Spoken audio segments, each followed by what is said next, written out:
Hey everyone, welcome back to the show. Today we are reviewing Power Rangers The Psychopath by Paul Allor. Now, this is a really cool treat because it's the first story, like a full trade, that's not part of the Mighty Morphin era. It's still the Zordon era, it's still a fan favorite, it's part of the In Space era. I'm going to do non spoiler first and then spoiler. So, non spoiler right off the bat. For the most part, I really liked it. I have a few issues, but I'll talk about more in spoiler. But in general, it's a very good story. It's kind of like a epilogue to In Space in a weird way.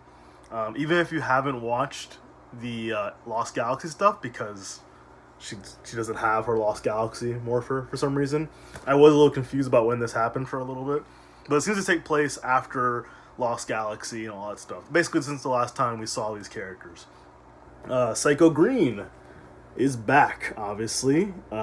He is from, I want to say, issue 19, around that, of Power Rangers, when Zordon sent out the 60s era Power Rangers to fight on the moon to fight Psycho Green. A story, personally, I think they should have just put in the back of this book. That's one complaint I had. I think they should have put in the back of the book the issue of Andromeda's trial from the 25th anniversary issue, I believe, and they shouldn't have put that issue of Power Rangers, because they put in the year one exclusive all about the Green Ranger, the Green Psycho Ranger's origin. They put all that in there, which is really cool, but they should have done the rest of it. But for the most part, this is a good story. The entire story really is about the Psycho Rangers. I don't want to spoil why, but it's mainly about who the Psycho Rangers are as people, what that means to them, does it mean anything, and how does Andromeda or Karone react to that. You don't get a whole lot of the Space Rangers. You get a lot of Andros, of course. That's why these two are on the cover. But you don't get a lot of the rest of the team. And honestly, to me, the few moments we had with the Space Rangers, they didn't sound like them. There's a line TJ has that particularly where I was like, oh, that's a little harsh, But either way, so let's get into it. First off, I'll give it a 8 out of 10. I think 8 out of 10 is fair, because there are some things I didn't like about it. I literally just read it, I finished reading it 5 minutes ago. So, spoiler time, okay? Ready? Spoilers? Okay. So this whole book, it seems that Psycho Green wants to reprogram Karone to make her more like Andromeda. Astronema.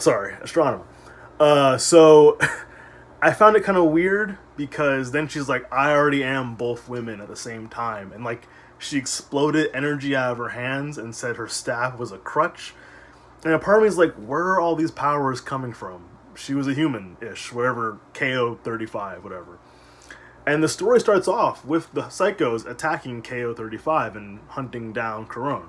And the Green Ranger also pops out of the moon because he was trapped in the ground for the past 20 years or something. Or more, I guess. It was the 60s, actually. So for a long time, he was just trapped in the moon inexplicably. Sure, whatever.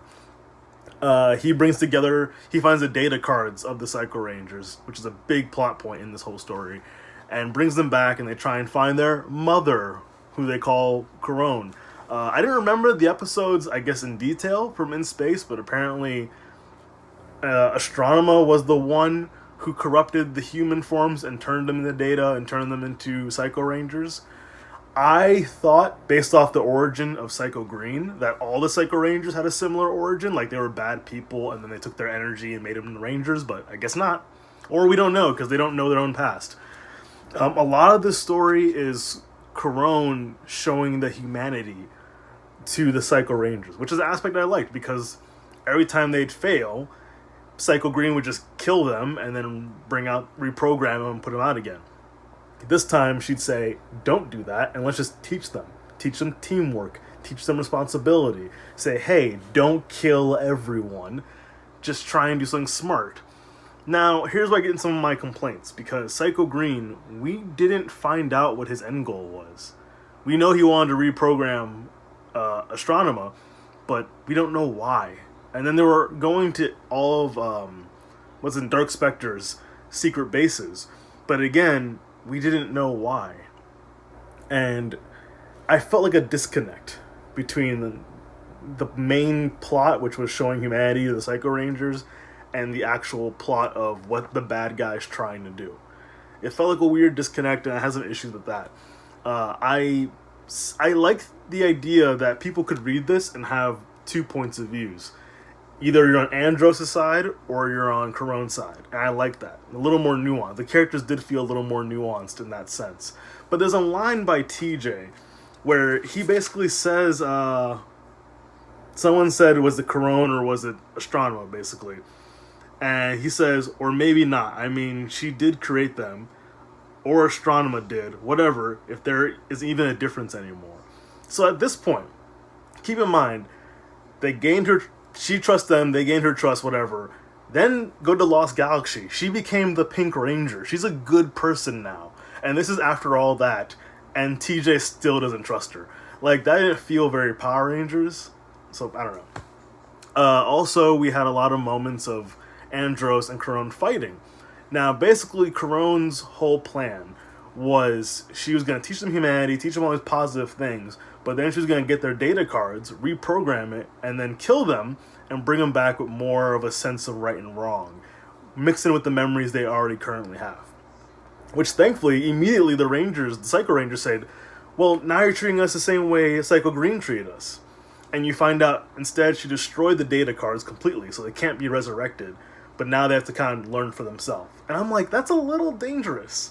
Because yes, they've proven that they're better people, but they still, in this current state, have killed hundreds. They consistently mention how they've killed hundreds of people. Like, then they should be tried and sent to prison and, reformed in prison. Like, they shouldn't get a reward for the things they've done. But at the same time, I understand Caron feels, hey, this was just like me. I was kidnapped, I was brainwashed, I did bad things, I guess killed a lot of people, and now I get a second chance, why can't they? So I get both sides of it. And at the same time, Andros kind of feels betrayed, like, hey, what's going on, man? Like, you're my family, not them. But again, I think I had this complaint with the Way of the Dragon, the Tommy book. For $20, it's a little short.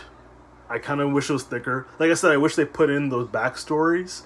So people who are maybe reading this understand a little better these characters. If you put in that 25th anniversary story about Caron being tried, and you put in that maybe that one issue of Power Rangers where the Green Ranger is killed on the moon, I'm glad they put this in. I'm glad they put in this story about the Green Ranger and what happened to him, and he killed his team in his storyline and became a Green Ranger.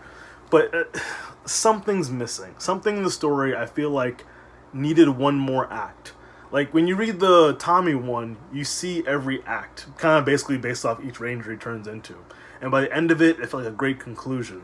This book feels like a part 1, and part 2 is coming soon. And again, I fully support them making more of these stories, these one-off stories, or I guess maybe a part 1, of famous Ranger teams. I think we need more of that. I think we need some team-ups that we never got. Like, give me a book about all the ninja teams meeting each other, all the space teams meeting each other, all the cop teams. Things we can't get on TV, there's no reason you can't put it on here. There's a lot of fan-favorite teams out there. They set up an SPD story. Give me an SPD story. You have these future versions. You had that cool suit of the Deca Ranger. Like, give me more of that. Why'd you just give me a weird postcard? Is a story coming or is it not? I personally have a few fun ideas for future trade issues and stuff. So I think this is a right path, right direction to go into for these stories. I just wish there was a little more meat to it, because the Green Ranger felt like, I'm trying to compare it to like maybe Loki, or maybe even if you read Inhumans, Maximus, where he's the bad guy, but he's the bad guy over there and scheming, but his schemes never meant anything. And they kept giving this sense of family, but Caron still didn't leave with them. She probably should have left with them to make sure they don't go crazy or psycho and kill everyone. So it felt uneven, I guess is the best way to put it. It's still a good story. It's still worth a read. It just feels a little uneven, and I wish we got a little bit more. Like, this trade that's $20, I'm pretty sure is only about 4 issues. when a regular trade that's $20 is 6 issues, 5 to 6 issues, sometimes more. And I think they should strive for that and make the page count a little heftier to make it really mean something. But again, I don't want to feel like I'm ragging on this. It's a good story. The art is really nice, actually. Sometimes I rag on art. There's some really nice kind of group shots of the psychos working together. Some cheesy dialogue, but it's Power Rangers, Like I said, I feel like these characters did come off a little more nuanced, a little more real humans. That's kind of what the idea of the story is. But I also would like a second trade that explains the motivation of the bad guy. And maybe even the psychos find out. Maybe they're going to search for their true past and who they were. You can get some good info about that. Maybe they all were bad people before and realized they were bad and want to be good now. Either way, I feel like I just need more. It leaves me wanting more, but not in the best way. But it is a well-written, great art, and I think you should support it. That is Power Rangers The Psycho-Path. Thank you for watching. I'll have some more reviews coming out very soon. I might do a review for the new Kamen Rider 01 because it's very good. It's actually very, very good. I like it a lot. Don't forget to look at my podcast, Super Sentai Sidekicks. New episode coming out, I believe, next week. We're going to record one. So thank you guys for watching. Please rate and subscribe down there, and I'll see you next time.